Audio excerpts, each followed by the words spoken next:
Bienvenue sur Reset ton assiette, le podcast qui tous les jeudis déconstruit avec vous la diet culture et toutes les injonctions liées à notre apparence et à notre assiette. Je m'appelle Juliette, je suis thérapeute officiellement certifiée en alimentation intuitive et fondatrice de The Last Quiche, pour enfin ne plus être prise pour une quiche par la culture des régimes et redevenir la mangeuse intuitive, badass et apaisée qui sommeille en toi. Donc prends-toi ton petit thé, ton latte et let's go pour l'épisode du jour.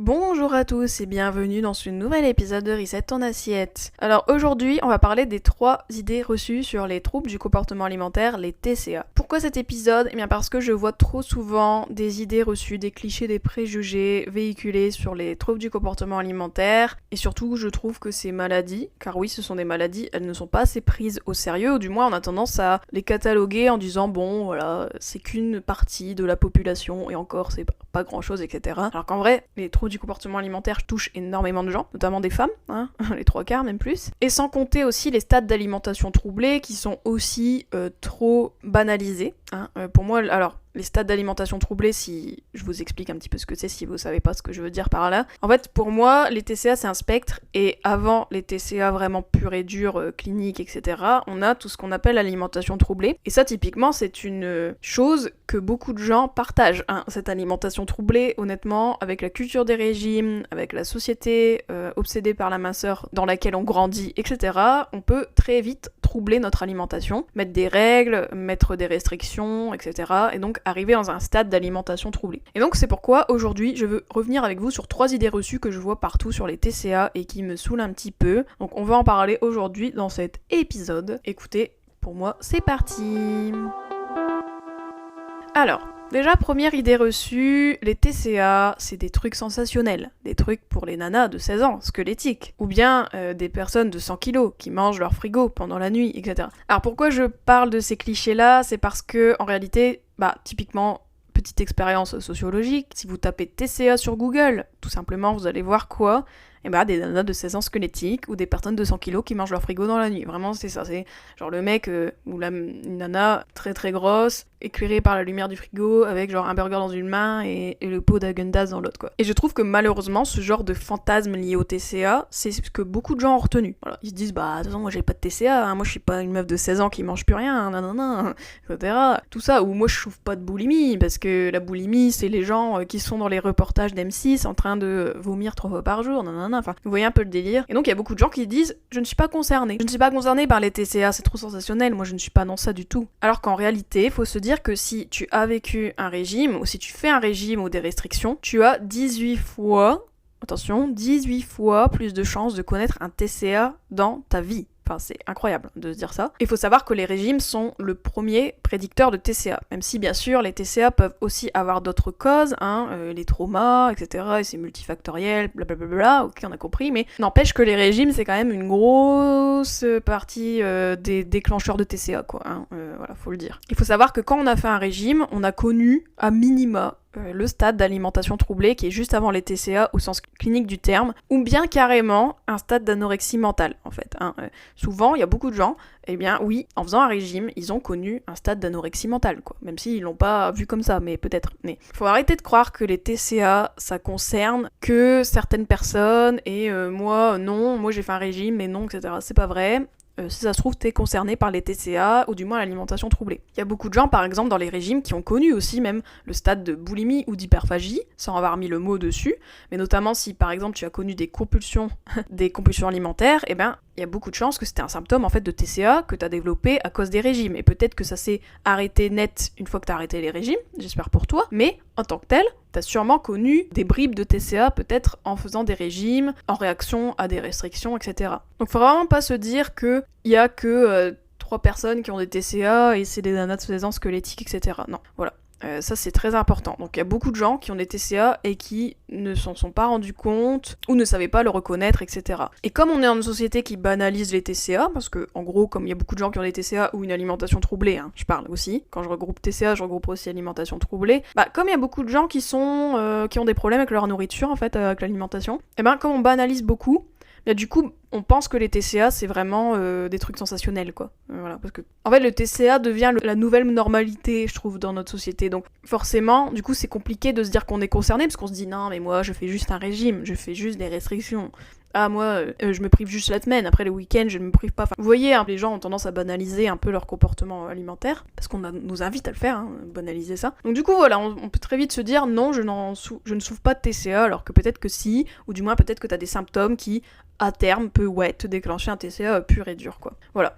Et autre chose aussi qui m'énerve dans ce cliché, non seulement il y a le côté que beaucoup de gens passent sous le radar parce que, voilà, les gens se rendent pas compte, c'est que aussi, on pense qu'en fait, que le TCA, ça se voit, en fait. Hein. On pense que le TCA, c'est quoi ? C'est une nana qui est en sous-poids, c'est quelqu'un qui est gros, qui mange au frigo, nanana, etc. Alors que t'as pas besoin d'être en sous-poids pour souffrir d'anorexie ou pour connaître l'anorexie, et t'as pas besoin d'être gros et de manger des quantités astronomiques pour dire que tu souffres de boulimie ou d'hyperphagie. Hein, pas du tout. Tu peux très bien être anorexique et gros, ou tu peux être très bien en sous-poids et souffrir d'hyperphagie. Enfin, je veux dire, vraiment, la combo des trucs se fait très facilement. Hein. Les TCA, c'est pas un âge, c'est pas un poids. Bon, je dirais que oui, c'est un genre, parce que souvent c'est les femmes, on va le dire, à cause de la société. Mais quand même, voilà, c'est pas un âge, c'est pas un poids. Y a pas besoin de cocher des cases pour se dire qu'on souffre de TCA, même si, oui, il y a des classifications qui existent dans le DSM-5, qui est le manuel des maladies mentales, où on peut voir les symptômes des TCA. Mais il y a aussi les TCA atypiques, tout ça, donc voilà, faut être un peu large dans sa définition de TCA. Et d'ailleurs, c'est la deuxième idée reçue que j'aimerais discuter avec vous.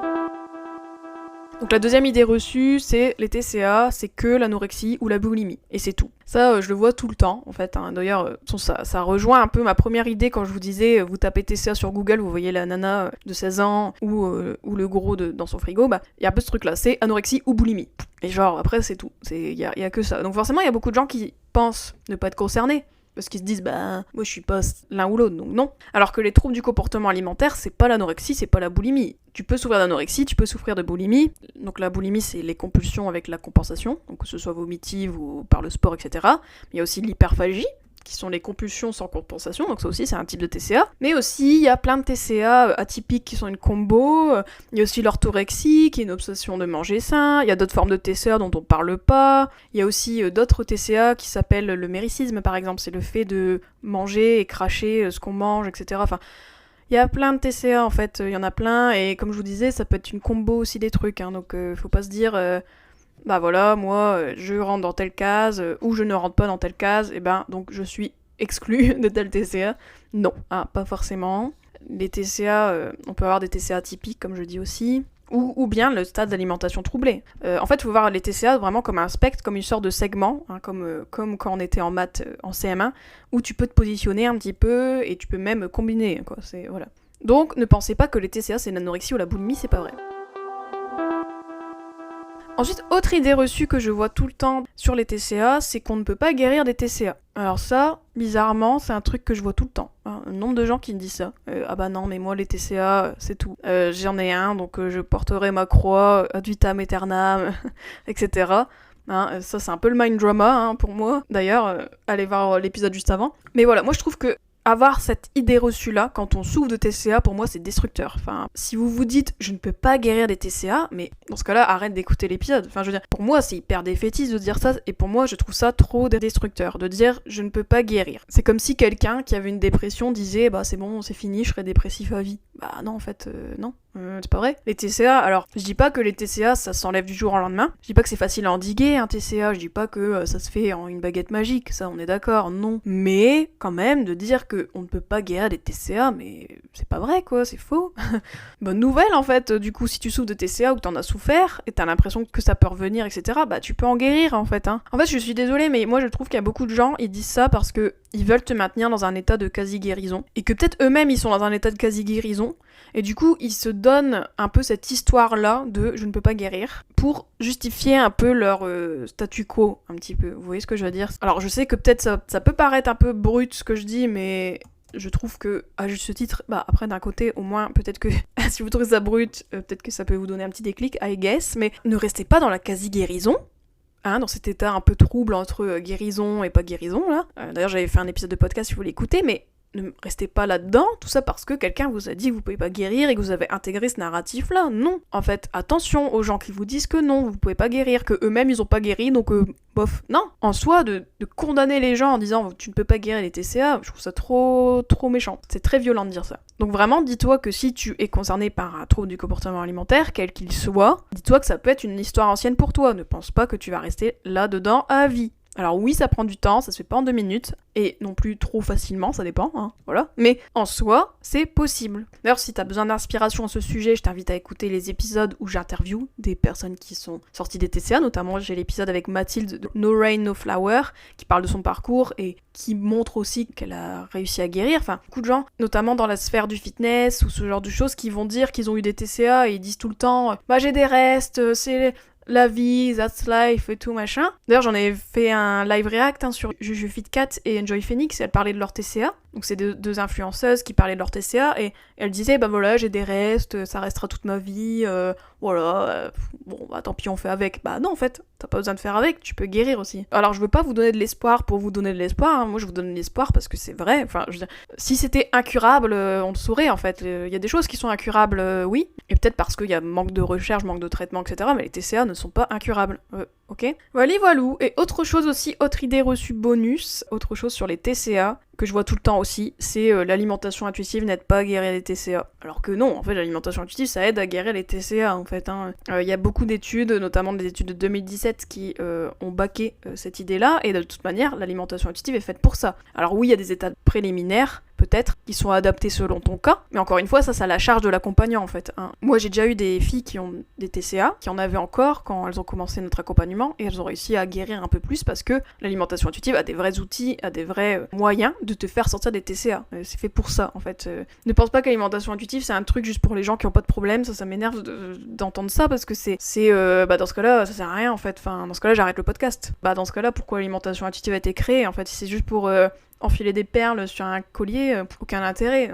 Ah là là, non mais ça me fait... En plus, il y a des études qui ont montré que l'alimentation intuitive a des super scores cliniques sur l'amélioration de symptômes, notamment de l'anorexie mentale ou de l'hyperphagie. Et comme je vous disais, l'alimentation intuitive, c'est une thérapie qui est adaptée en fonction de où tu peux te trouver dans les TCA et à quel stade, hein. On va pas te dire d'écouter ta faim si ta faim est déréglée, par exemple, ou si t'es dénutri. Mais arrêtons de dire que l'alimentation intuitive n'aide pas, quoi, c'est pas vrai. Enfin voilà, tout ça pour te dire que si tu es concerné par un TCA ou une alimentation troublée, n'hésite pas à demander de l'aide pour en sortir, n'attends pas d'être dans un stade sensationnel, n'attends pas de cocher des cases, n'attends pas de te dire toi-même légitime à demander de l'aide, non. T'es pas censé vivre ta vie comme ça, en fait, t'es pas censé vivre ta vie dans la peur de grossir, t'es pas censé vivre ta vie dans la culpabilité, t'es pas censé vivre ta vie dans les compulsions, non, et c'est possible de guérir, c'est possible d'avancer, juste faut y croire un petit peu aussi, hein. Et bien sûr, il faut s'investir dans sa guérison, notamment, et du coup notamment demander de l'aide à des gens compétents et qui ont compris ce qu'est un TCA, et que ça se règle pas en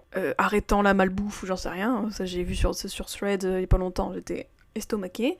Non, prenez des gens qui sont compétents et qui savent ce que c'est, et notamment, voilà, si vous voulez être accompagné par moi par rapport à votre trouble du comportement alimentaire, c'est possible. Donc si vous avez envie que l'alimentation intuitive vous aide dans votre guérison, c'est possible aussi. N'hésitez pas à me solliciter si vous voulez un accompagnement avec moi, ou bien sûr avoir recours à mes autres services, comme mon programme Croque Madame par exemple, qui est pour l'instant fermé, parce que je suis avec la première promo actuellement, je suis en train de bosser avec elle, mais peut-être dans un futur proche, une deuxième promo ouvrira. Je vous tiens au courant. Et n'hésite pas d'ailleurs, si tu te poses la question de savoir, ok, est-ce que l'alimentation intuitive peut m'aider, n'hésite pas à prendre un appel découverte avec moi, c'est totalement gratuit, et je pourrais t'aiguiller pour savoir en effet si l'alimentation intuitive, là où t'en es dans ton process, peut t'aider, et comment on peut l'adapter à ta situation, et quelles problématiques on peut bosser ensemble, etc. Y a pas de problème. Moi j'ai aidé beaucoup de femmes à avancer dans leur guérison de TCA, j'ai aidé beaucoup de femmes à avancer dans leur alimentation post-régime, leur alimentation troublée, etc. Donc n'hésite pas vraiment à toquer à ma porte si le cœur t'en dit. Voilà. Bah écoutez, je vous fais de gros bisous, et si vous êtes concerné par les TCA, force et courage, mais dites-vous pas que c'est impossible de guérir, c'est faux. Allez, on se retrouve la semaine prochaine. Gros bisous, ciao.